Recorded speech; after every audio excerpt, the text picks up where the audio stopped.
Good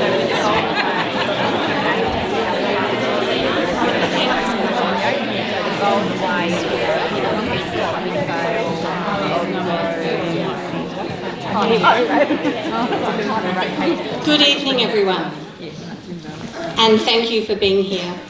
My name is Anne Lamont and I'm the Education Director for the schools and preschools in the Golden Grove and Tea Tree Gully areas. And on behalf of the principals of the 12 schools involved in the Time to Play initiative, it is my privilege to welcome you here this evening. And we also extend our thanks and appreciation to Banksia Park International High School for the use of the Kamunka Theatre. Also, a really big thank you to David Breuker, who I think you will see around. David is actually going to be our film person who is filming the event. There we go, up the back there. So a really big thank you to David because this is outside of his work hours and he's able to be here and to film the event for us this evening. And also a very special welcome to the members of governing councils that are here at this event, representing their communities. Before we begin, I'd like to take a moment to acknowledge the land that we're gathered on. We acknowledge the Kaurna people as the traditional custodians of this land. We pay our respects to the Kaurna elders, past and present, and we honour the deep and unbroken connection they hold with country, the land, the waters, the skies, and the stories that have lived here for generations. As we come together as families and educators, the book Be a Good Ancestor reminds us that we are part of something bigger, that the choices we make today, especially for our children, shape the future they will inherit.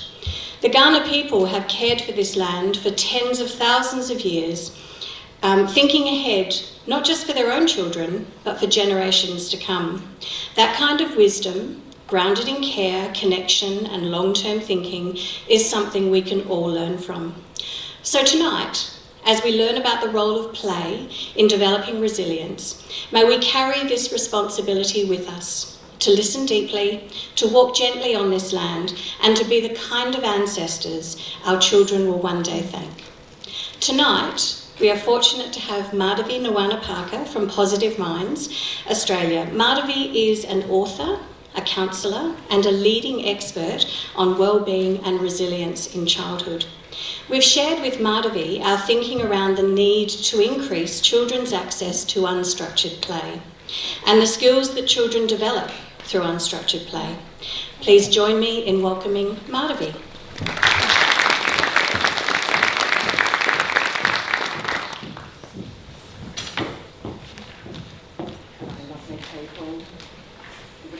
Turn this on. Ooh, it's a bit confronting, isn't it? All right, a couple of things. I'm very classy, that's why I chew gum. I know I'm on site in a school. Don't be afraid, young women. It doesn't happen to all women, but during perimenopause you may produce less saliva.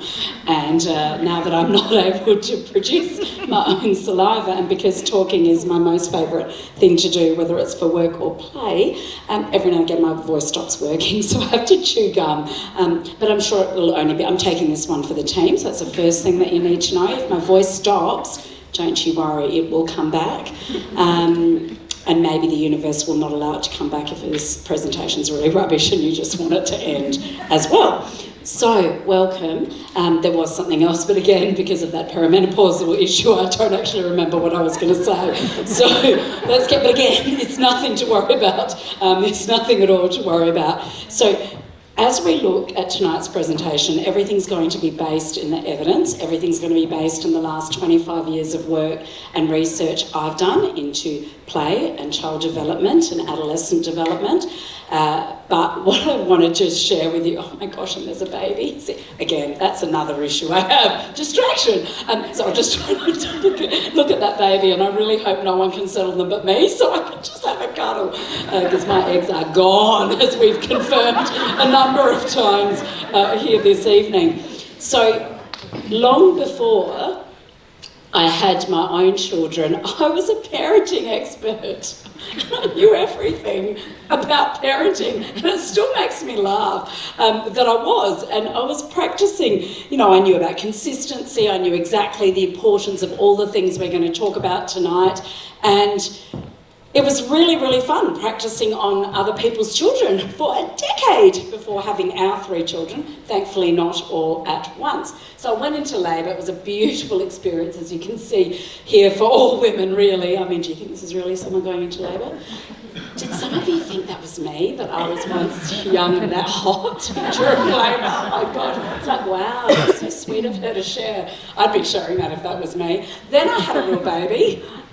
That's not my baby, obviously. It's a little white baby. And lovely Jen, you put the watermark back in. She was so sweet. She was like, oh, we've got a full licence to Canva. Would you like me to help you with the images? And I'm like, oh, you're so kind. We've got a full licence as well at Positive Minds Australia. I just don't really know how to use it. So she went and put them all back in, you sweet angel. So yes, okay, so I had the baby. My gosh, the first 10 minutes was really easy. It was great. My husband was like, why did we wait so long, baby? Let's just have heaps and heaps of children. She started to cry, baby, and I rubbed her little nose and she stopped, and that 10 minutes was so easy. And then, of course, we brought our baby home, and our baby, you know, had a lot of feelings, and they didn't really like a lot of things that we thought they might like according to the research and according to all of the things that we'd read and prepared ourselves for. So then we thought, look, maybe they just need another bit of company. We'll just have another child, right? Now, do some of you here have more than one child? Do any of you have like more than one child and they never fight? Thank God. I just do that for my own sanity, just to check in, but also as a really clear reminder of one of the things that we're going to talk about a fair bit tonight, which is they're meant to disagree. Early childhood is practice for adulthood. And we actually want our children to learn how normal it is to be in conflict with other people, because the problem for all of your kids is they go to school with other kids. Now, obviously, your kid's never the problem, but all those other kids that are the problem, right?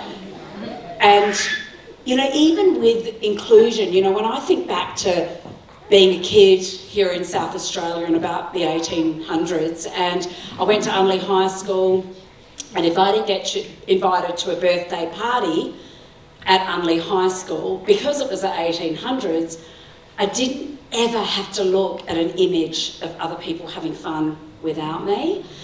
And if there was conflict at school, which is again, very normal part of psychological development, is other kids won't be as excellent as your child, and there will be conflict. Now, back in the 1800s for me, whether it was at Lyndon Park Primary or Unley High, if there was conflict during the day, no matter what year of school I was in, whether it was year 1, whether it was year 12, I got to go home and take a psychological break from that person. They could not contact me, except, now young people, your grandparents might have told you about this, we used to have phones connected to walls, all right? On the wall, we would have a phone, usually just one. I know, it's true story. Some of you are like, I don't believe you, this is ridiculous. Who is this woman who chews gum and speaks these lies? So this phone was there, and the wonderful thing about that phone being there was so was my mum, so were my siblings, who had to take it in turns to try to get some access to that, to talk for an hour to my best friend or to another friend. And my mum was able to be my prefrontal cortex, the thinking part of my brain, even when I was emotional. Now, we all know, because most of us in this room are parents, and as parents, we know that children are emotionally unpredictable. They're emotionally unpredictable for the first 25 years of life at least. I know, and then they get good and then go and live with someone else. But such a moral thing we're doing, isn't it? How noble of us all. So the thing with this inexperienced life, right, is they're going to make a lot of mistakes. And the biggest mistakes they will make are when they're emotional, because when we are high in emotion, our IQ drops. Now, this happens to us as parents, so there are studies to show that if we're worried about our child's social life, academic life, anything, worried about them getting hurt in a playground, our IQ temporarily, thank goodness, drops.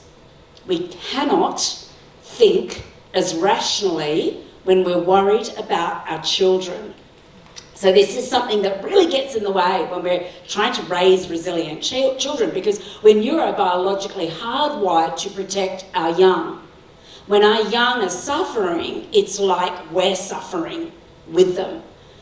And it is also our job to protect them, right? That is our job, is to protect them. And the boundaries get very, very blurred as we try to raise our children of how much is too much protection, how much is not enough protection, and where's that sweet spot in the middle. And thankfully, it's the easier path, actually, that I want us to have a crack at taking if we can, just because we're going to get tired. It's going to get more tiring, let me tell you, all right? And also, the best thing for our children is to learn to be competent and capable in themselves. So to see, I know how to do life, and I can make decisions for myself and think through those decisions. And when there is an error of judgment, I can cope with that. Because all of the times you don't get invited to a birthday party, that's practice for your first breakup, right? So you're like tra-la-la-la, having a great time with your best friend, and then your best friend, for whatever reason, decides, I don't want to be friends with him anymore. Because friendship change, right, all the time through childhood and adolescence. Now, it is so painful when this happens, right? Because as a species, there's nothing.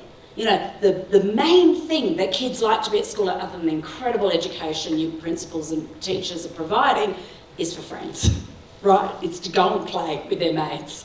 That's the thing that matters most. So when something goes wrong with a mate, it is like everything has gone wrong for them. It hurts their sweet little hearts so much. And particularly between the ages, for those of you who do have older children, and one day you will, between the ages of somewhere between 11 and 16, particularly 14 to 16, at that point when something goes wrong socially for a child, it feels like the end of the world. They cannot see their life beyond that incident. That incident feels like everything. And that ties in very closely with the peaks we see in self-harm, suicidal ideation, depression, anxiety, right? Because difficult emotions suck.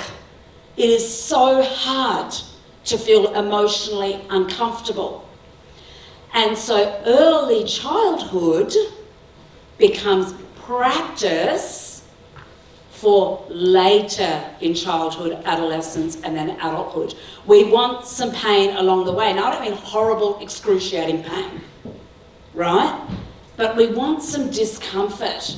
We want them to see that we are actually, even though we know all the things, right? Sometimes it's like watching a slow motion train wreck, right?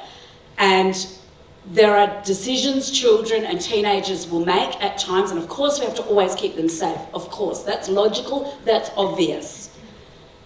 But we also want them to make enough mistakes that they can see, when I make a mistake, when I say the wrong thing to someone, when I climb a bit too high and I don't tune in with myself because I'm so busy listening to everyone else going, you can't do that, come down, it's too high. When we jump in and intervene, right, we become their prefrontal cortex. We do all the thinking for them. We want them to start to feel it. We can say, gosh, it's really high. Whoa, coming down. Like when we're taking bushwalks with the kids and it's like, whoa, these little pebbles are so rolly. Now, all I'm doing is making a comment about what I see in front of me, but I'm not telling my children to be careful.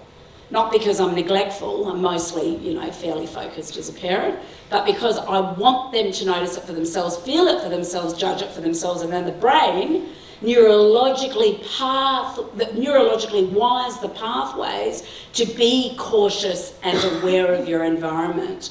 So all of these things are absolutely critical. And if we jump in and provide too much structure, too much guidance at any age, what happens is they will also start to resent us, but particularly for those kids that are born especially sensitive. Those of you who've got more than one kids, don't you reckon that will come out different? Like our 3 kids, same face, 3 completely different temperaments, right? So some kids are so sensitive, and temperament cannot be changed, right? So we're born sensitive, more sensitive, less sensitive, more light-hearted, more intense.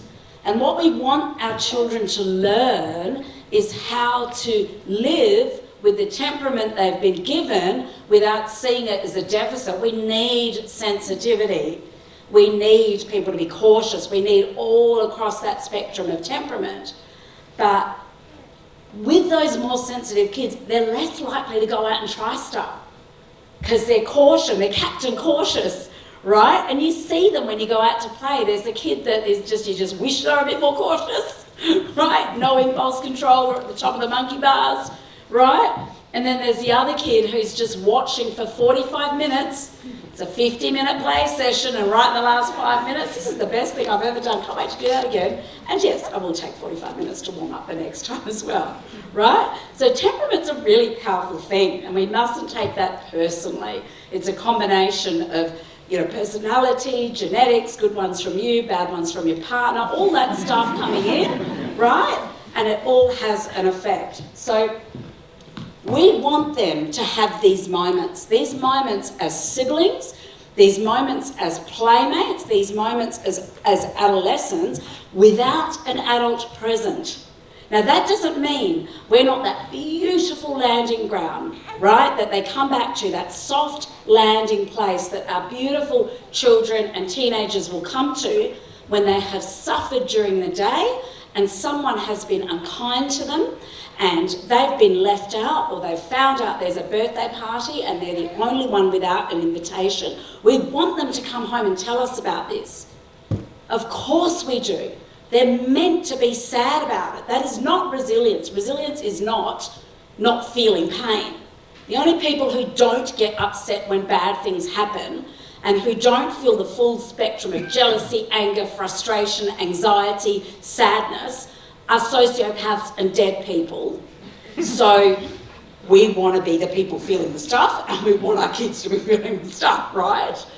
So it's normal, but what we want is for them to come to us, share their pain, and for us to hear their pain compassionately as their co-regulators. Now, by co-regulator, you would have heard this term, you know this term. It's probably the hardest thing, I reckon, about parenting, and also the most important thing. Co-regulation is the capacity to lend your calm to a young person who is not calm so that they can get calm. They cannot do it without an adult being calm. The problem with that is how many of us were taught how to be calm when our emotions got big.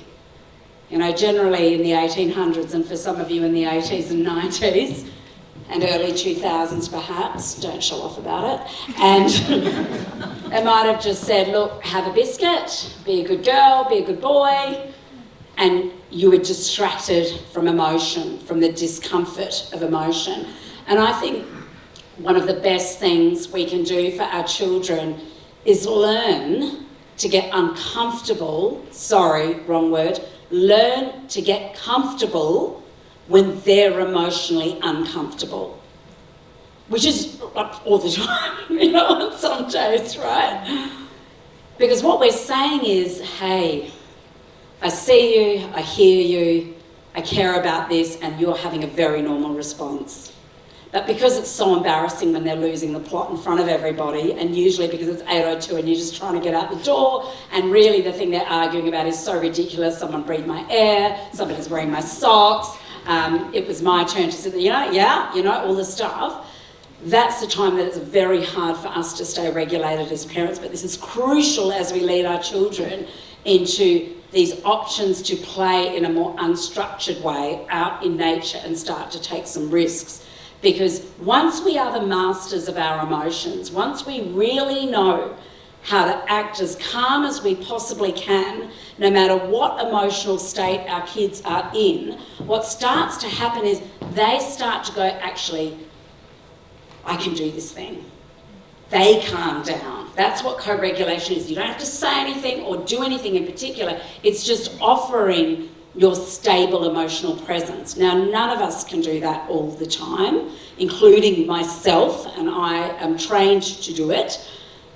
But if when we lose it and we say the wrong thing, we take ownership and we just apologise, if you look at the research, we want families to have some conflict. We want those little arguments and disagreements. We want them to know how frustrated we feel from time to time. And then when we can, we want to role model ourselves calming down. And then when we don't do that and we threaten to take everything away from them that we can possibly think of, right, that's it, Christmas is cancelled. I think the Easter Bunny just got shot. You know, all of the things that we do in those moments, see how it just rolled off the tongue?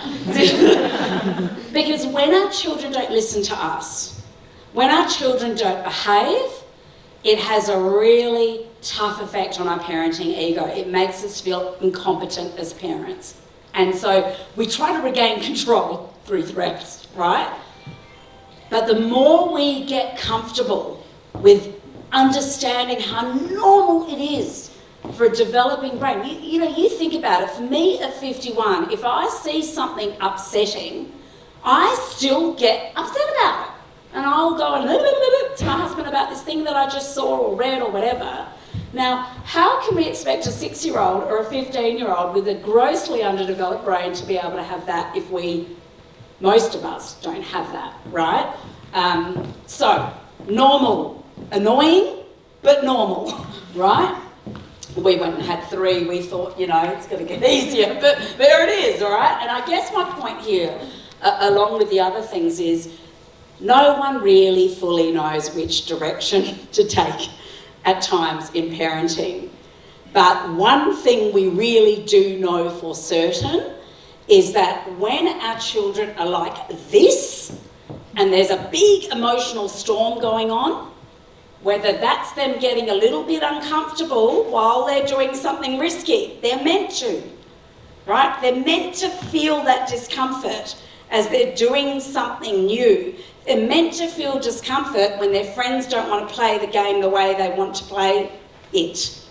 And when they feel that discomfort in that moment, emotions are contagious. You will feel the identical feeling.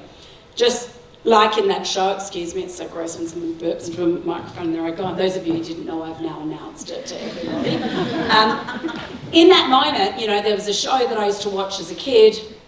Your grandparents might have told you about, Australia's Funniest Home Videos. You're watching the show, you're at home, you're in your gym jams, your Ugg boots, you're having a great time. You're watching some kid do some phenomenally risky thing. It's probably good for them, right?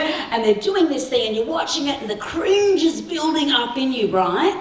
And you're sitting there and at the moment they do the thing, you cover your eyes and you have a real reaction, like you do if someone stubs their toe, like you do when you see something sad. Now that's the mirror neurons in your brain feeling what's happening in front of you. It happens to all of us. That's why we get grouchy with our kids. When they're escalated, our mirror neurons, we become escalated. It is a very hard thing to control and manage, particularly because we weren't taught in that crucial window before adolescence when it's the easiest to learn a new skill. We can still learn it, but it's much easier in the first 14-ish years of your life, which I gather, I hope I'm not offending anyone, it's too late for most of us in this room. So with that storm, that's when we can get too cautious. That's when we can go, okay, they're starting to freak out, I'm starting to freak out, let me go and rescue them. Or let me advise that thing's not safe, or let me get in. And sometimes we do it unnecessarily. And often the best thing we can do to prevent all injuries, along with those kneecap protectors. I remember when a friend bought, when they learn to crawl. Oh, what are those cute little things for their little knees? To protect their knees. going to hurt. I'm thinking, oh, that's actually really kind and sweet, dear friend. My kids won't be getting anything like that. What I'm actually referring to is not just masking tape them and keep them safe. It's also, we just need to say less a lot of the time. And if I can say less, anyone can say less, right? But if I showed you a picture of someone with gaffer tape on their mouth, you wouldn't sleep tonight. So I just went gaffer tape. And then I've got a cute baby. I thought, I wouldn't have a look at that little image. So we want to remember that because of our neurobiological hardwiring, which wants to protect our young, and because our children are neurobiologically hardwired to rely on us for survival, right? So they rely on us to keep them safe, fed, watered, and part of a community, part of a social community. Because the thing, we're a social species, right? We all know that. And if we look at the happiness research, the resilience research, the well-being research, the number one thing to be happy and well and resilient is the breadth, depth and meaning of social connection.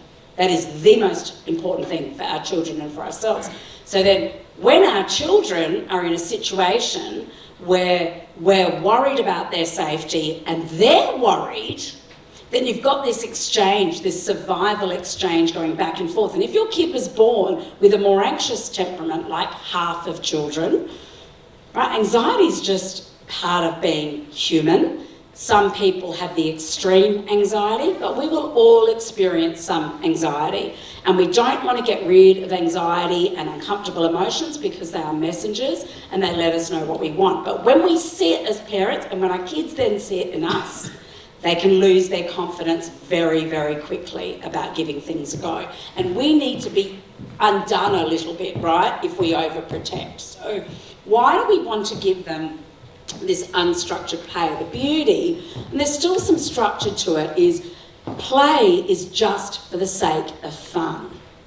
Now, if you look at the research on the brain, having a hobby for an adult is one of the strongest markers we can get for good mental health, is to get a hobby. Now, you had these before you had children, and you could just do stuff for the heck of it, right?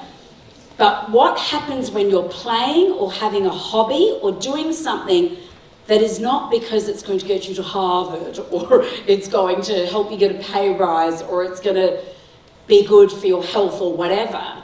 When you just do something for the sake of it, and that's exactly what play is. There is no purpose to it other than having fun. And when you do that, you return to what it is to be human. It deepens that meaning and purpose in your experience of life. And it involves some boredom. So initially, they're going to be bored for a little while. And we've all had that moment, right, where they come to you and they're like, I'm bored. I've got nothing to do. And you're like, oh, why don't you go and jump on the trampoline? No, I don't want to do that. Why don't you play with the Lego? No, I don't want to do that. Why don't you play with the Play-Doh? I don't feel like Play-Doh. Why don't you play with your sibling that I made so you wouldn't get bored? Don't want to do that, right? So anything you offer a bored person will usually be chucked back in your face because biologically we need the state. It's the platform for creativity. So they're just going to keep rejecting it because they're actually, what's happening in that moment is they're seeking something that you can only get from doing nothing for long enough to come up with a good idea. And that is a critical creativity state, and that's what technology has robbed from all of us. And it's not our fault, and it's not our children's fault, but it has been robbed from us because we have this thing now to quickly get us out of that state. If you think about how bus stops used to look, you would... Was that a sneeze? How can this job be real? Bless you, little one. So if you think about a bus stop, right, in the olden days, back when I was growing up, it was boring. And you'd have to stand there and go from a state of boredom, push through the discomfort of being bored at the bus stop, right? Being bored at the bus stop, to get, oh, there's another baby out there. And now you're like, this woman is really strange. There's another baby, I'm coming. You push through it to feel happy enough to just stand there. But now, and we can see how this has changed, it has changed the structure of the brain. It is affecting their social emotional skills that are absolutely critical. And in that moment, they're standing there at the bus stop, and straight away the kids can pick up a phone. When you pick up a phone, the brain goes straight from boredom into the highest state of stimulation. And if you get there the quick way, it's very hard to get there without a device when you actually need to concentrate on your schoolwork and other things you need to do. So it's really damaging. So anything that jumps in the way of those bored moments can have a really strong effect on a child's ability to really be able to enjoy play. And you can see this, can't you? Like, I mean, we have 2 of our children are in the teenage years and 1 is 11. So you can see when the kids come over to our house, that initial bit, especially the teenage boys, and so I'm just like, okay, I'll just give them some more food. It sounds like hunger. And they're just trying to settle into the interaction. They all love each other. They're great mates. They're good boys, right? And they want to be together. They've, by God, I don't know how, managed to organise something, and they're all at the same location. And in that moment of discomfort, you'll see they'll just quickly look down and have a little look. It's a comfort thing, right? Now, out when you're playing, you don't have those things with you. Even if you're out playing soccer, I was watching my son and his mates, they were kicking the ball at the ocean.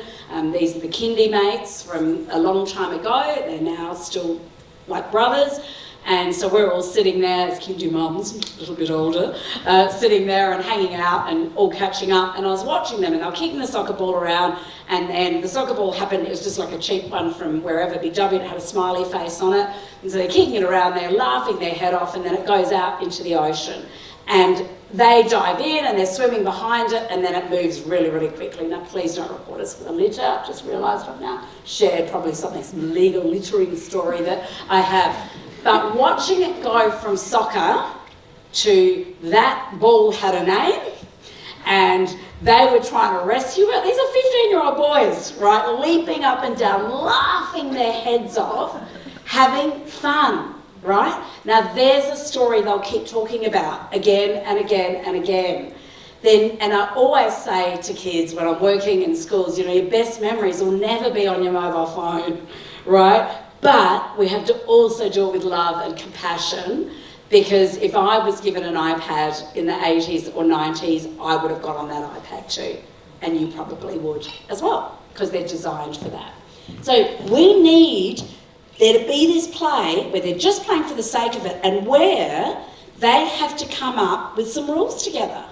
They have to come up with an idea. Oh, there's a troll underneath the bridge. All right, we better not go under the bridge. Okay, and I'm a princess and I'm going to marry a prince. Oh, no, hang on a second, you were a princess last time. You need to be the troll this time. And they're all arguing back and forth.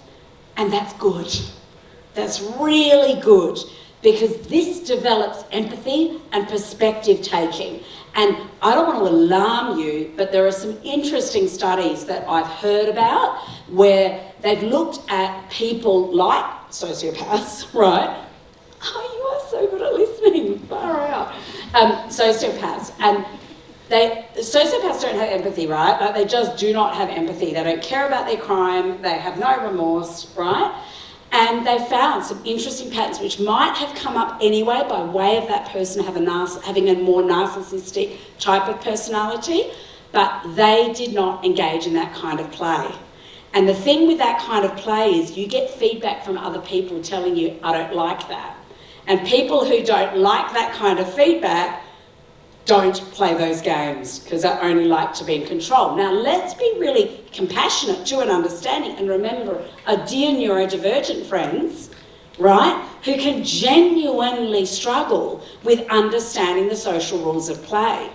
And that's our primary area of work for us as a team. And we have so many little people that will be crying, going, I've got no friends and everyone's mean to me. Nobody wants to play with me. And I'm like, well, tell me about what's going on. And then they're like, right, so I change the rules every time to make it really exciting. And then the rules are really, really clever. And they start explaining it. And my brain is breaking from the complexity of these rules that they've come up with. So they need our gentle guidance as well to understand it's not that you're actually being rejected as a person, it's just in play, here are some of the things that we've got to remember. So it doesn't come naturally to everyone. And that's why we've got to give these opportunities for all children to learn how to do this stuff, so that they learn how to talk to a 10-year-old if they're 5 or older, and work together in a group, put together a teepee. You know, I was watching with our kids at, Morialta, and when the creek is quite full, and the kids, multiple groups of kids are all trying to do the same thing, which was put logs and rocks along the way to get to the other side. And they were soaking wet and they were dirty, but they were creating these games around it. And you come out of that feeling way more competent because it was your idea. And you as a group, this is what bonds and strengthens kids and helps them develop impulse control, because if there's a rule, right, around the thing, you've got to manage your impulses in that moment because you want to stay playing with these kids. So we want to take the structure out. It's not structured if there's an adult there giving instruction.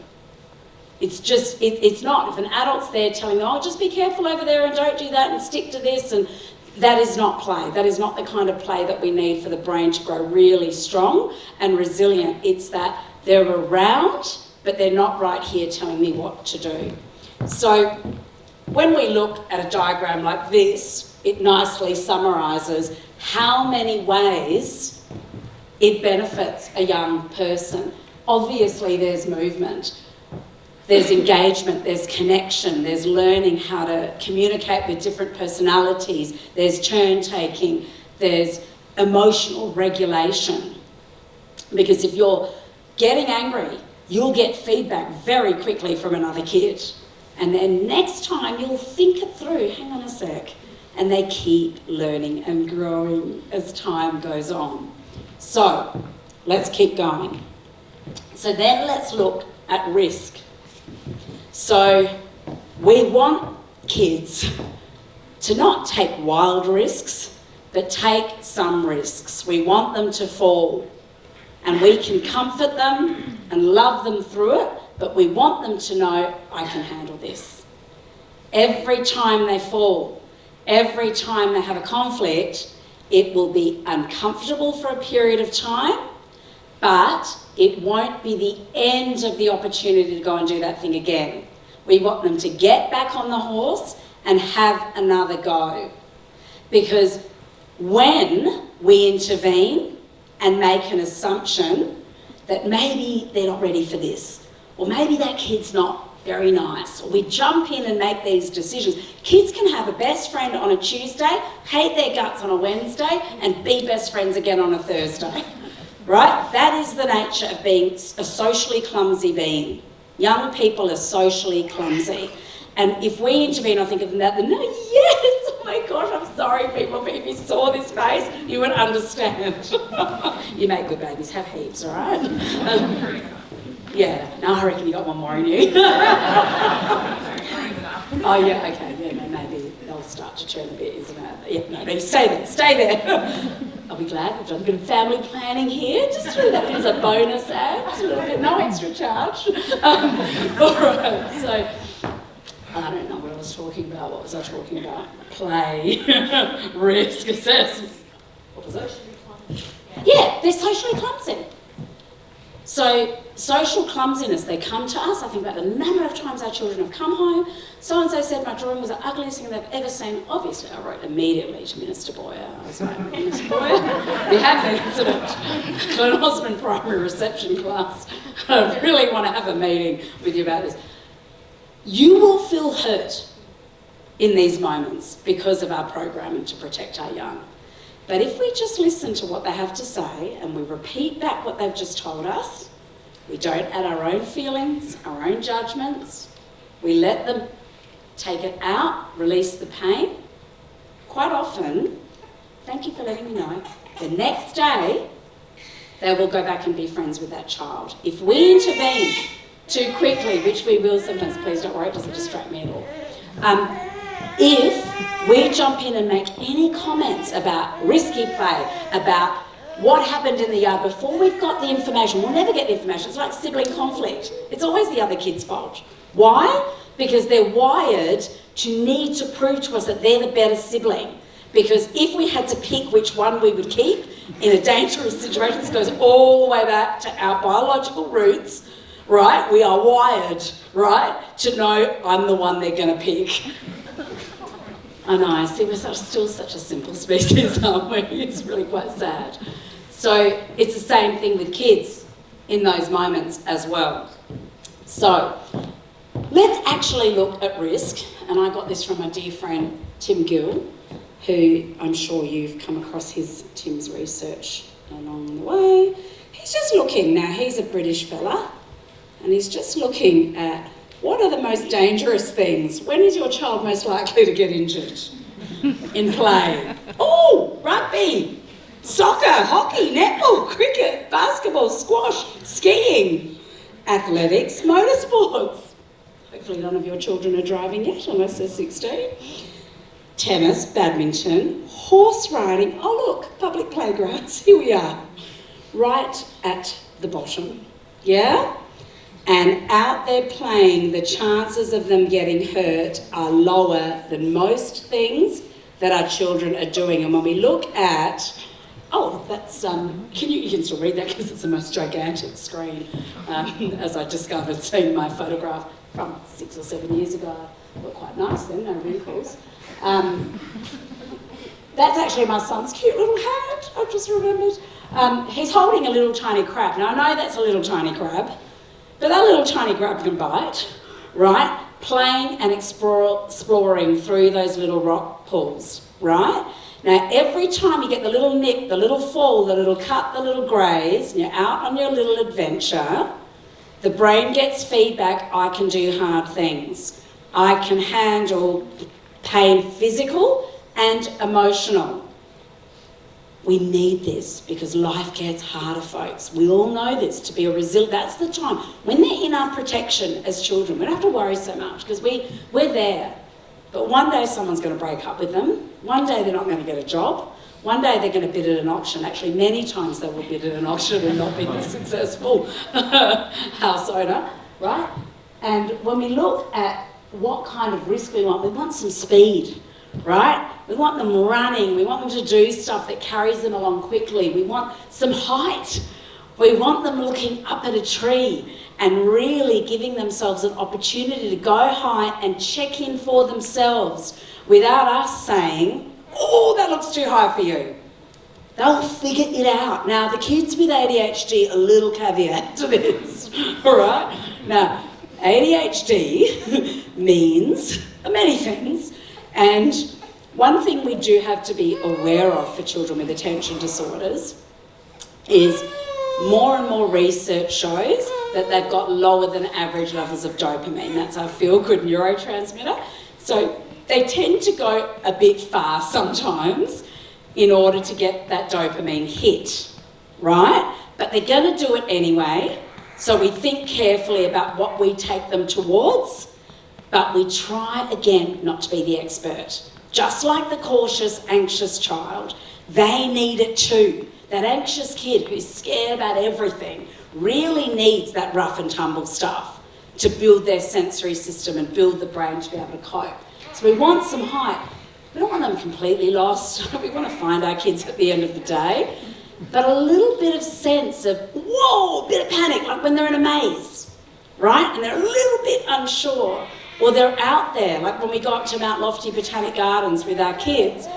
And it is very easy in some parts of that to feel a bit lost there for a moment, right? Now our kids are a bit older, but even when they were younger, we'd watch, but we'd allow them to have that sense of, oh, Mum, Dad, and have a bit of a look around. What happens is there's that little moment of shock, that little bit of, whoa, what do I do?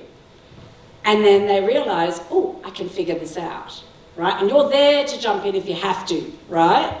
But what we're doing is we're allowing all the emotional states, right? All the feels. To get good at feelings, you have to have a broad range of feelings and see that you can cope with it. Fighting, right?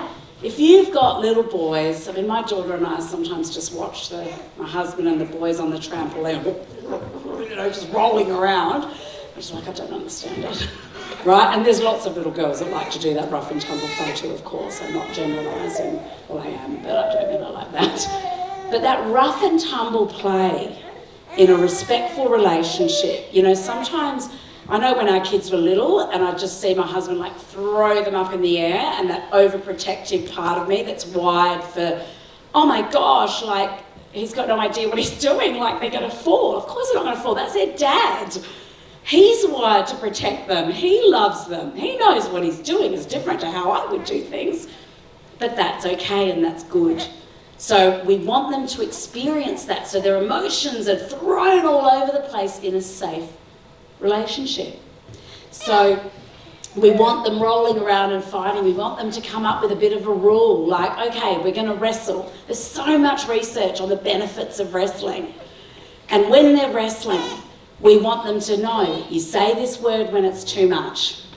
And often it ends up in tears. It just does.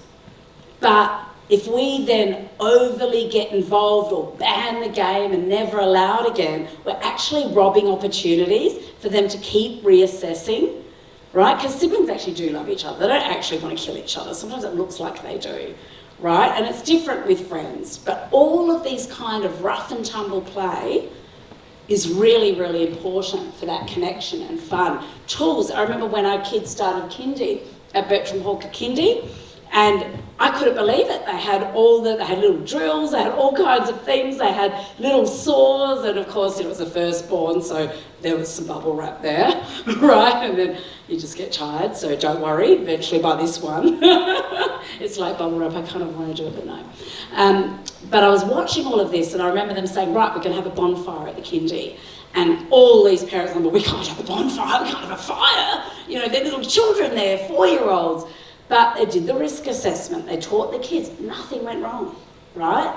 Because we trusted them. Our optimism in children converts into their optimism in themselves. When we have assessed the risk, when we give them the opportunities and allow them to tune in, they're amazing and capable of doing that. So, a little bit of danger. So maybe what we need to do is a little dash of healthy neglect. Right? And by that, I mean, not just in play.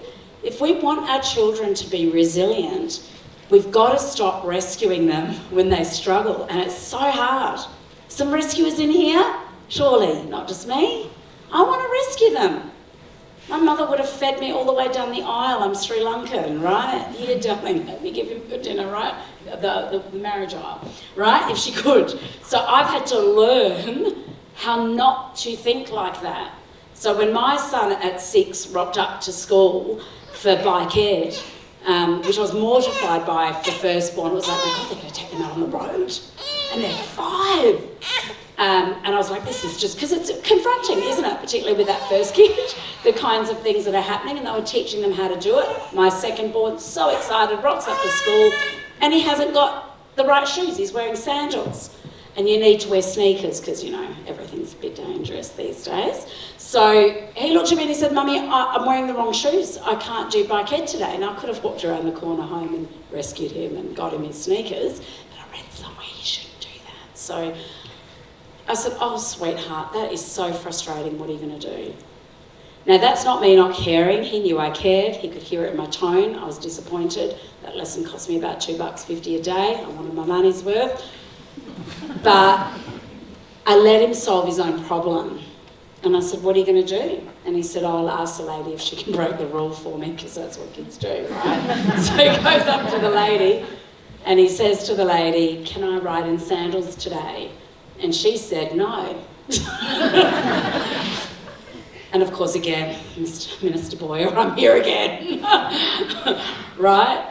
And you want to just have a little chat and say, how cute he is. Brown skin, blue eyes, how cute's that? Right? You know, please, just let him, because I don't want him to be sad.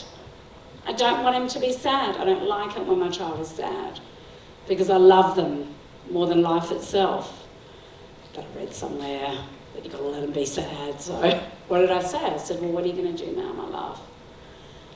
And he said, thought about it for a minute. And then he said, I know, Charlie's class does a lesson at the other time. I'll see if we can swap shoes. Now, that's not a genius solution. That's just a solution kids come to, right? If they're given a chance to do their own problem solving. And this is what they do. And he felt so proud. Now, if he didn't write that day, he would have said it was the worst day of his life. Why didn't I go and collect these shoes? And feel really sad. But he would have then seen, I can cope with not doing something I planned on doing. That's what our children need. So what we're going to do, just for a moment, is here's some nice shots of our kids just running around the rocks, I think somewhere down south. This one didn't work as a video, but that's Santa, I actually know him, and yeah, so that's just my son. It didn't work on the play. He would have been about 5. We were away on a holiday in Port Lincoln, and just that sheer fun of going down a staircase, face first, bang, bang, bang, bang, bang, bang, bang. Right? And then all of them deciding to pile on each other. Were there bruises? Absolutely. By the end of that, and all 3 kids piling onto each other, and then the toys are coming down, and then they're having to jump off this. Now, all of that, they're still talking about that. That was 5-6 years ago, right? So these are the moments. Before we go to the break, I'm just going to give you a short break to go and have a little stretch, because it's a long time to listen to me. I'll just quickly check how we're doing for time. Oh, we finish at 7:30, don't we? So I'll give you a little stretch break. If you have a look, this is again from Tim Gill. He's showing how far we were allowed to, I don't know when it's grandfather, I guess that's what they used to say, allowed to walk 6 miles in 1919. And what this map just continues to follow is how much it has changed now, right? Kids now, so 2007, 300 metres from the house. I wonder where that is now, even in the front yard, the fear to be in the front yard, because of this fear of abduction. That started, I'm trying to remember what year it was, and there was some, particularly in America, and they started those shows about missing children. And that's what got our anxiety up. Yet, it's so rare. There are all these other things that are far more likely to happen. But as protectors, it's very, very hard to see. And I feel it every time. And my son said yesterday, our 11-year-old mum, I'm just going to go for a bike ride, and I had this need to know, but exactly where, right, will you be going? Because, you know, you just want to know. And he doesn't have a phone, he's 11. But in that moment, I felt it, right? But if I pass that on to him, the next thing you know, he's not going to be doing that stuff. So the other good thing about this kind of thing, like when you go to the beach, and the beach is really far down, I think this is beautiful Port Lincoln as well, where like, I'm thinking, oh my gosh, I just want to sit up here and just look at the view. My husband's like, yeah, our youngest probably there was probably about 8. And they've gone down together and they're exploring, and that beach feels like it's all theirs. It kind of was all theirs. Now, sure, I could have run down if there was anything. They knew not to go in the water. They're old enough. I know my kids, they wouldn't have done that, right? Until they do. But what's happening is you don't even hear them arguing. It's fantastic, right? Because half of the things that kids argue for, again, is only when we're there. It's when we're present to come and prove that one's bad. If you can only save one, don't take that one with you, take me. So, take 5 minutes, have a little wander and a stretch, go to the bathroom. I'll try and stay away. I've identified some more babies in the audience, but I'm going to stay away from them all so that you can feel relaxed as well. And we'll come back in 5 minutes, have a little stretch, have a little think.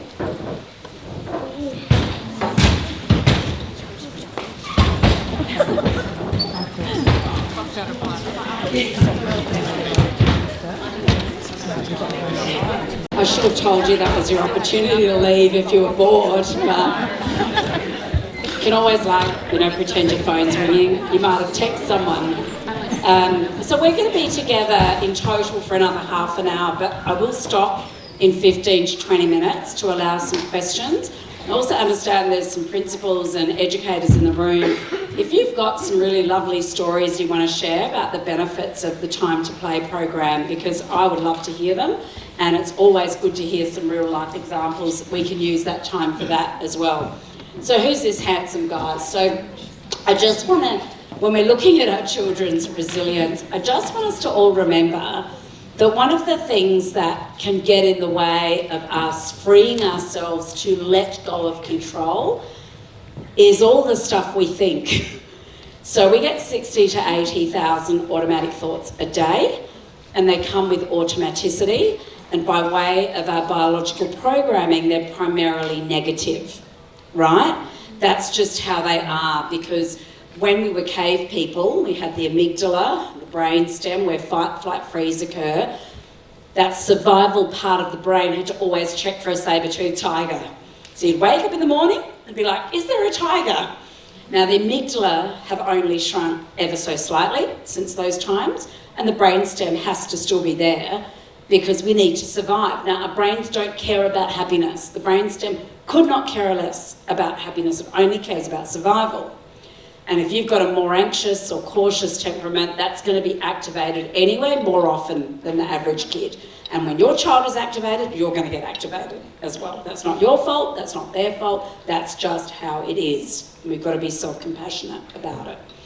But what can sometimes happen, you wake up in the morning, and because of this cascade of naturally negative, cautious thoughts, you wake up and you're like, how am I going to get to this thing? Gosh, will I go? Like, we had, 165 booked. We got 80 people here. Probably in the morning, they're like going through all the things, and they think, if I go to that, it's just going to be too much for my day. We mentally rehearse problems before actually having a problem by nature of this automaticity of thinking. And the reason I'm bringing that up is in the moments when our children are out taking that bike ride, when they're out playing in the creek, when they're rolling down the hill, the mind will go into that survival state. And then once your brainstem is activated, you don't think logically. You think you've got to call something quits sooner than you need to a lot of the time. So just by being aware, just because we're worried, doesn't mean we've actually got a reason to be worried a lot of the time.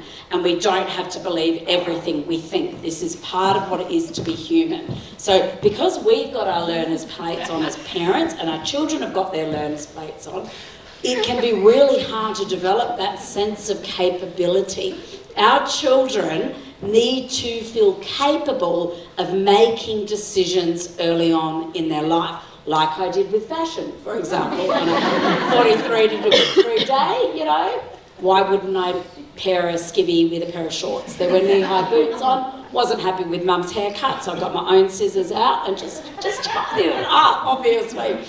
Now, all of these moments, all of these opportunities, there's a lesson to be learnt. If we run out the door and say, don't forget to pack your jumper, we're doing the thinking for them. Remember the umbrella, it's raining. They know this stuff. Now, the forgetful kids will forget sometimes, but it's through the school of those natural moments of learning that they start to value and remember these things more. The less we're telling them, and if you've got a kid that forgets everything, right, and they're just like walking around half naked at 8:02, right, just picking their nose, and you need to leave at 8:04, they might need a checklist at the door to remind them. But don't tell them what to do if you can avoid it. Every time we say, grab your hat, grab your lunchbox, grab your jumper, we're being their intelligence for them. So we want to ask questions like, have you got everything you need? What's next on your checklist? And you're allowing the brain to start to think more for itself. If we look at that age from around 8, children need to be independent from us. They develop individuation, and so they suddenly know everything. We know nothing. Their friends' family are doing it way better than we are, right? And they have this essential stage of development to really feel like, I know how to do life. I know how to make decisions. So during individuation, will be mortified by some of the things that they say or the ideas they have. But again, for resilience, this is another opportunity for us to step back a little bit and say, oh, that's a really interesting idea. I've said that so many times. Now, all kids are doing is they're testing values out on us. It doesn't mean they're going to go and do any of this stuff. They're just testing it out. And the annoying thing from 8 for a very long time afterwards is during this stage of development where they biologically need to feel like the expert in their life. If we disagree with something, that'll give them all the more reason to agree with it, to prove, I don't need you. They still need us. You know, they'll always need us, but for different reasons. So let's have a look at some of these foundations aside from play, but that we can gain through play, that we really want our children to have a sense of, to be a resilient person. Now remember, our job is to build them strong, so by the time they leave us, they don't need us for anything more than love anymore, right? So it is our time, is the trickiest time, right? Because we're developing skills in an underdeveloped brain. So the first thing is competence. All children, so if your child's got a learning difficulty, if your child's neurodivergent, if your child has experienced a trauma, if your child is going through a difficult time in their life, we have got to find for every child something they are good at. And we've got to help them know what they're good at. And play is a very easy way to get good at something because we're wired to want to play, right? And the more opportunities we have to just play and muck around, it feels good, but you're generally good at it, right? But think of other ways, making sandwiches, packing their own bag, cooking little meals. How can we help our children feel like they know what they're doing? You cannot be confident without competence. The next is connection. We know, and I referred earlier to the importance of the breadth, depth and meaning of social relationships for a young person and an adult's happiness, resilience and well-being. But what we really, really want is for our children to have at least one parent or carer in the family who can manage their emotions well enough. None of us can manage them perfectly all the time, and different stages of parenting are harder than others, but is regulated enough and who believes in them. You see, we all need to know our life matters, that the fact that I was born is a good thing for this family. It's a good thing for this world. And that's a hugely protective factor. Now, if we can go the next level and have a family friend, one or two other adults in our children's life who also can hear them out, like them, see, hear and value them for who they are, we give another protective factor for mental health and well-being. You see, resilience is a community thing. It's not just an individual thing. We can help every child become more resilient by putting them in communities like this with good people like you that are good for the community. Because our children will be exposed to messages of all the bad people. There's a problem with social media and the news and all of that. It makes the world feel like it's all of that. Every time someone watches the news, you're no longer anchored in here and your own self and your own life. You're caught up in all this other rubbish that you've got no control over. So if we can find for every young person one parent or carer in the home, at least, bonus if you've got more than that, but you just need at least one, and then we can extend that out to other adults who show genuine interest in care in our children, that is an enormous benefit to their mental health. They need to know, and this is why when our children, leave their lunch at home, say for example, or leave a hat, if we run that lunch in or run that hat in, what we're saying is this problem's so big that I've had to stop everything and come and save you from the pain of not having a hat at school today. Right? But if they then go to a lovely educator and say, I forgot my hat, usually the educator will say, oh, check the spare hat thing, and if there isn't none, you're going to have to sit in the shade. Right? And they'll feel uncomfortable but they'll see I coped with that. You see, we're just ticking off that I can do hard things in preparation for the breakups, not getting the job you want, yeah? Not getting the car, not getting the house, all of the things. It's these micro moments of adversity. But the other message to that, connection message, and ideally we've got all of us have 5 people who want the best for us, who we can trust, who are good for us in our life, for us as adults, right? Because we average out the people we're around, but also we catch emotions from people that aren't good for us. So we've got to protect ourselves from that as well. But for our children, they need that message. My life matters. I am likeable, I'm lovable, I'm here for a reason. And that connection message builds resilience. And if you're going through a hard time, one of the best things you can do, you know, we work with a number of families who, you know, where the parent might be terminal, where there are challenges and things like that that they're going through. And one of the first things we try to do is build community up around them. How do we get enough people around so this child has the message, sure, I'm going through this, but I've got all these other people. For myself, when I had breast cancer a number of years ago and they didn't know if they could cure me, one of the first things that we said, 9 years later, sorry, I'm still in remission, but in 1 year I'll be cured.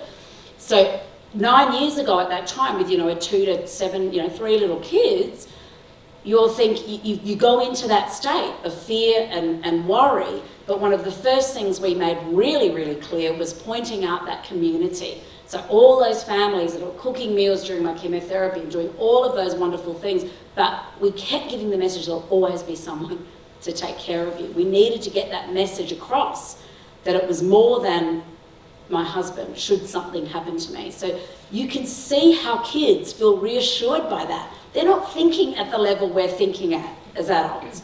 That's our minds getting away from us. They just need a clear message. I'm lovable, I'm likeable, I'm safe, and there'll always be people, adults who are good, who take care of me. So those messages are really important. The next is character. So if you think about your child when they were born, they had a really clear stand. And what happens in society is quite often we get caught up in all the things we need to achieve and we start to identify ourselves with our achievements, right? So little Jack's really great at football and, you know, little Marnie's really good at maths and so-and-so's a little artist and she's a little ballerina and he's a really good climber. And what we're doing is we're labelling according to competence of a thing that can change at any time. The best thing we can ever give our children feedback about for their resilience is the quality of their heart and mind, their character and their values. It's the one thing no one can take from you, right? You can get slow from this year to the next year. You can be the fastest runner in year 2, the slowest runner in year 3. And if we attach our value to external things that are changeable, that's where confidence can start to drop. So we want to speak to our children's character. We want to make it really clear about how kind they are, how enthusiastic they are, how loving they are, how generous they are, how patient they are. And if your children are above 8, there's a beautiful survey, the viacharacter.org survey. You can do this as adults as well. And it's a globally researched tool. It's free. And you can put in, they answer some questions and it tells them what it is that makes them them based on this human criteria. The next is coping skills. And, you know, the best person to learn that, unfortunately, from is us, which is really hard because most of us weren't trained how to manage this stuff, right? Most of our emotions were shut down as children. But now we've got kids who are comfortable expressing their emotions. They're not scared of us, like we were of that generation, right? Because we would get punished severely at school or at home. But now they're like quite open to expressing everything. And I'm the boss of my, I remember when my kids came back from here, I'm the boss of my body. And I'm thinking, oh shit, I don't even know how to answer this. Like, what do you say to that? When it's like, yeah, but you're doing something that you can't do. Anyway, so they've got to know how to handle emotions. And the best way to do that is just talk about them. Be open about your own and be open about theirs. But don't make the assumption that your suggestions are going to be received as useful to them. It's like when someone says, oh, you should try yoga. And you're thinking, yeah, no thanks. Right? I love yoga, by the way. But it's like when someone recommends something and it's not for you, don't do it. So we ask kids, what do you reckon will help you feel better when you're really cross with your sister? Because you know, everybody gets really cross with their sister. It happens in every single family in the whole wide world. We talked to a lady and she said so. Right? And that's her job, to find that information about what happens in families. And because it's hard to live with another person all the time. And so we want to normalise conflict, normalise uncomfortable emotions and make it really, really clear for our young that there are things you can do, but they won't always work because your brain's still growing. But you don't give up, you just keep trying. You just keep working towards it. The next is contribution. We want our beautiful children to know, you know, the happiest people know that they make the world better through the generosity of them sharing their knowledge, their time, their efforts, whatever it is.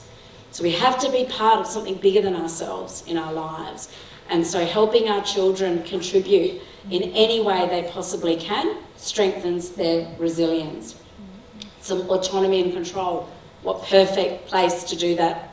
Play, right? So they get to make some decisions, they get to choose what they do next, they get to negotiate with each other, problem solve together without an adult being the expert. So they're in control. And the more control, even with decisions, you know, we want to allow children to make decisions as long as they're not dangerous, immoral, or absurd, right? The less of time, we want them to make some decisions and make some mistakes with those decisions because this is the time to learn that, to be a resilient adult when we're most at risk of anxiety and depression, right? Which is in those middle teen years, early adult years, particularly again for boys when they come out of school. They're used to having their teachers check in, they're used to community. So we've got to really look out for that. We've got to build these skills early when they're young. And lastly, courage. Again, play. Again, in those moments where they're getting brave enough to get out of their comfort zone and give something a go. So, as we wrap it up ready for question time, it's 7:20. I'll show you a really important slide that has nothing at all to do with play, risk assessment, but I thought you'd find it funny. So, relationships, self-regulation.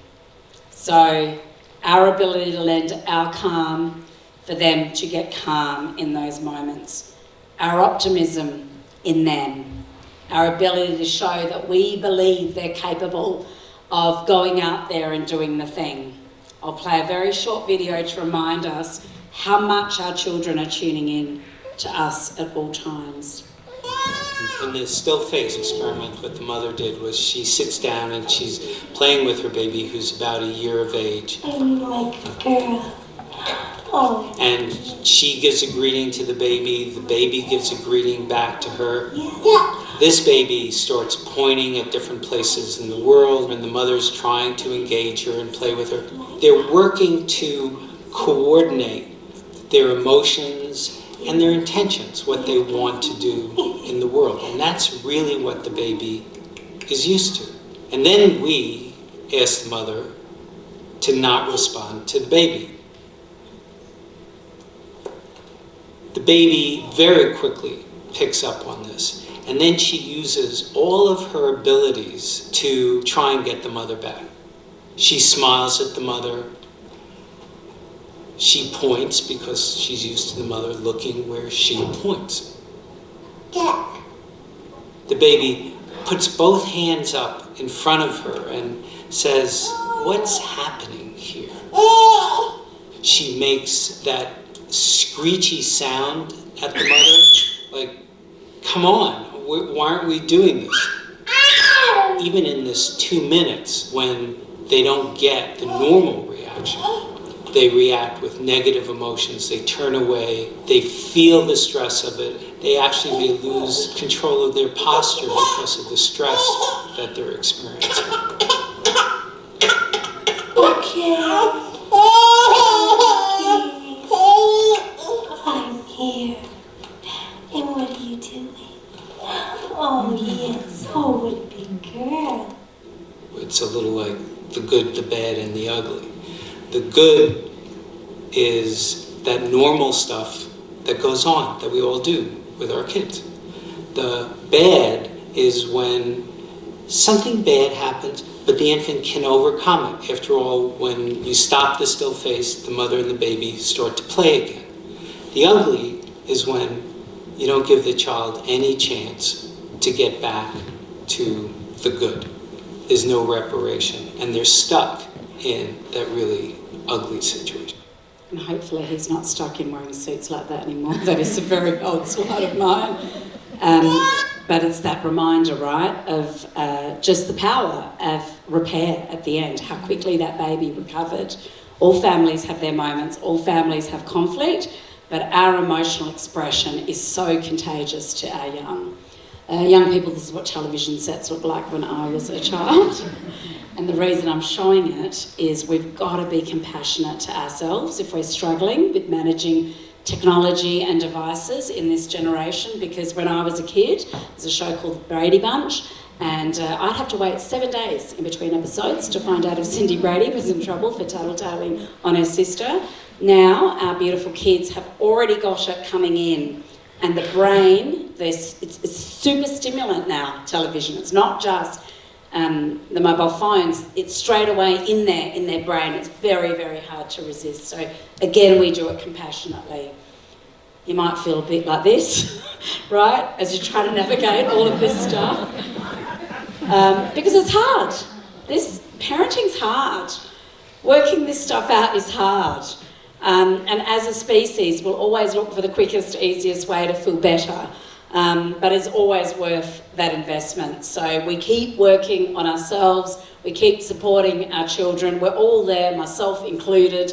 I'm not doing any of this stuff any better than you guys are. You know, we just all figure it out. I find it really hard. There's plenty of times where I tell my kids, let me think about that, because I've got no idea what to do, right? And I've been studying this for 25 years.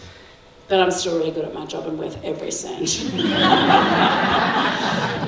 So, when we can't give them what they want, as I close, you know, remember the power of empathy. Now, not too much empathy. Like some of those parenting experts now, you know, they're just like, oh, you fell down on the floor.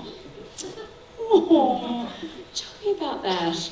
And like 15 minutes later, they're still processing and their kids just ripped over and it's just too much, right?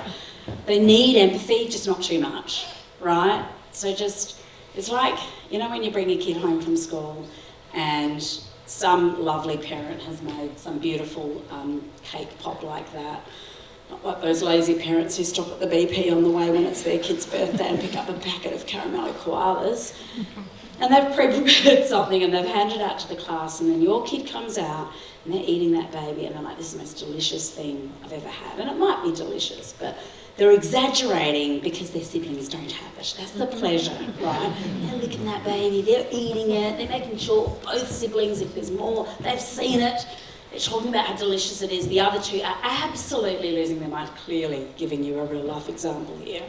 Now, in that moment, obviously you feel desperate. I mean, if you do what I do for a living, all the parents are watching, just, I wonder what Madhavi will do now in this moment, right? Now, in that moment, your child is having a normal feeling, jealousy. Jealousy is part of life. Nothing's even, right?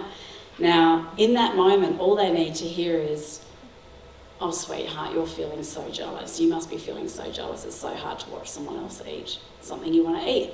And they don't then say, look, Mum, I'm so glad you studied psychology. I can see this is going to really help me in my marriage, in my career. They're still upset, right? But what's happening is we're normalising emotions and we're showing that we care. And the more we do that, that's how they develop those skills and capacity to do that and to become more resilient. Another completely irrelevant slide. I know! How cute! Can't wait to be a grandmother. Cute as that baby. We've got probably 5 minutes or 3 minutes for questions. If you want to stay in touch, that QR code down the bottom, I think, or maybe I put the wrong one on there. But, you know, have a go. It'll suck out some money of your Visa card and that'll be good for me and my trip to the Bahamas, which I'm not really having, by the way. I haven't been out of this country for probably a decade. I think I have put the wrong QR code, but hopefully that will take you to our free resources, social media, and all the information at Positive Minds Australia. Obviously, all of these books are excellent and will solve all of your problems if you want to buy them. Do we have a principle, or I hope that's been useful, even just getting away from the kids for a while, if that's all you got out of it. But I hope you got something. Do we have any educators here that want to share something about time to play? Yeah, I will. Hi, Renee from Banksia. Hello. The one thing that I've really noticed on this journey is how much, when I'm on yard duty, I'll go, oh, don't do that, oh, they're arguing, I've got to go over there. Yes. And so like dialing it back and just kind of watching it unfold, and 9 times out of 10 there's a resolution. Yes. So for me, I've become so much more mindful about when I interfere and when I don't. Yes. And sort of trying to share that with staff as well, like tackling when we play footy. Yes. Like, look, just let it go, and if it starts to get rough, then step in. Yes. That kind of thing. So for me, that's been more mindful. Yes. Yeah. And have you noticed that reduces the length of the conflict a lot of the time too? Or have you been able to know, because I've noticed that when I've been in, because we're the audience. Yes. And I remember I was saying to Jen, because she was at the kindy that my kids were at, and I remember watching Margie and Nadia, the 2 directors, and we'd kind of laugh about it because they're just the most gentle, gorgeous ladies. And there'd be kids just having a massive Barney, and they'd be like, oh, isn't this interesting? John's looking really gross. So we'd all do that as mums. So we've told them, we'd go back and go, isn't this fascinating? Right now I'm trying to relax and enjoy my tea. Well, my son is... But they'd do that, and more that they didn't intervene, the shorter the conflicts would be. Because as soon as we get involved, they have to prove they're right and the other kid's wrong. It becomes proof of innocence and guilt. Yeah. So definitely less office referral afterwards to sort it out. Yes. So great. So I'm not spending my time afterwards going, what did you say and what did you say? Yeah, because they've sort of restorative sorted it stuff out. doesn't always work either. You see, the thing with that restorative is great, it's excellent, and Bill Hansberry is one of my closest friends, and I love what he does in restorative practices. But as we will both often say, the challenge is sometimes with the wrong kid, it doesn't actually work, but also it doesn't really let them solve the problem in the moment. And sometimes you need to solve the problem in the moment. Get a bit edgy with each other, make it clear, do that kind of thing. Yeah, that's lovely. Anyone want to air some dirty laundry and share a problem from your home that you want me to help you fix? Or any questions? Any questions from anyone before we wrap up? Hello. I'm not an educator, I'm a parent. Yes. But I do think it's a hard space for teachers to be in with this because kids have accidents at school, and my kids have had heaps, and I know like my kid got cracked in the head. It was like, we're removing that, we're taking that out. Yeah, it's so hard. Some parents like me, I don't care. I'm just like, oh well, she's not dead. Yes, we're good.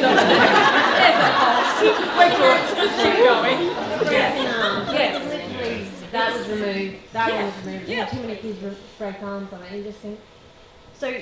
It's a hard space to let this risky play, because some parents are like, no, that's it. Everything has to be plastic. Everything has to be foam. Yes. So I don't think it's just a matter of. I think it has to be community. It has to be this. And teachers. Yeah, because the teachers know all of this stuff, but they're under pressure. And I remember that as a parent. I remember exactly. Someone broke their arm with a flying fox back at Glen Osmond Primary. The next week it was gone. My kids are like, "Where's it gone?" And I'm like, it's just gone. And they knew it was ludicrous and silly, and even the kid with the broken arm's like, I've still got one arm. But you're absolutely right, and it's so nice to hear someone say that, and I think the answer is nights like this, and getting that message and us uniting as a community. We all want happy kids. We all want resilient kids. This is the next generation. We want to, if we look, and Anne and I were chatting in the break, we know that parents are spending more time with their kids than they ever have before, but it hasn't helped. Not because we're bad at parenting, they don't need us as much. It's that healthy neglect thing. It's that need to go out and play with other kids without us fixing every little challenge. And we do have extremely high rates of clinical anxiety, not just the everyday stuff from temperament, but children, just every small thing, even with bullying.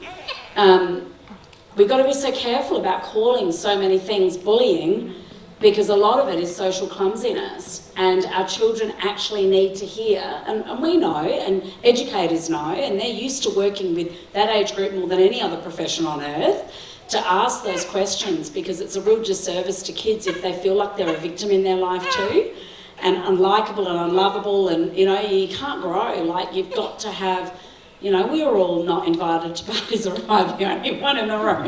Like, there were so many things that we weren't invited to, and it was so normal. Whereas now you've got to have every child in the class to the party and spend $800 at some ludicrous location, whereas I used to go into a party, I'd just be like glad to be invited. The parents sort of had that look of surprise, like, oh yeah, who was hosting something. They give you the old-fashioned pass the parcel, maybe 3-4 layers for 10 kids. The dad would actually look the other way and not be in trouble with the mum for looking the other way.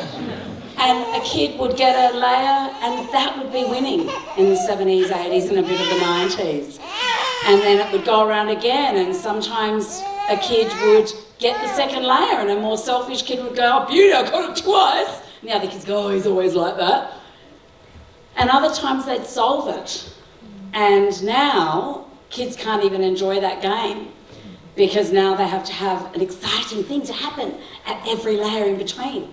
And I think the rule just recently changed that the birthday kid gets a present. All of these things are reducing resilience, because it's give maximum pleasure as often as possible so you don't feel pain and disappointment.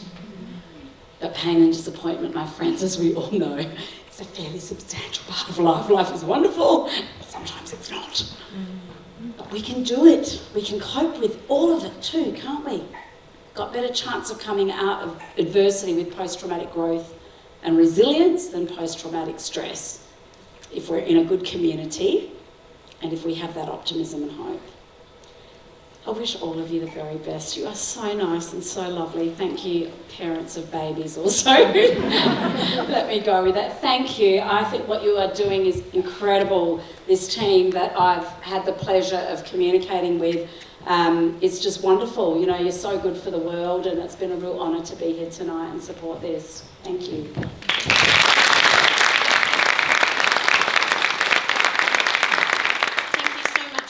There have been so many parts of what you've shared with us that really resonate for this Time to Play initiative, about really sort of diving into the stuff that kids can only learn when they play with other kids without us intervening all the time. So to the parents, to the educators, to the principals that are here, thank you so much for being part of this. We do have, of course, no workshop is complete without a QR code. So in particular, we're keen on getting feedback from parents with this QR code, so it's probably not going to be as relevant for our leaders and educators in the room.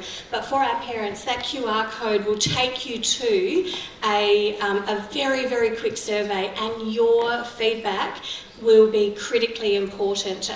We're particularly interested to know about whether more things like this would be helpful to you and to your world, raising your children as a part of a community. So thank you so much everyone for coming out this evening, and a really big thank you to Madhavi for your contribution today. Thank you.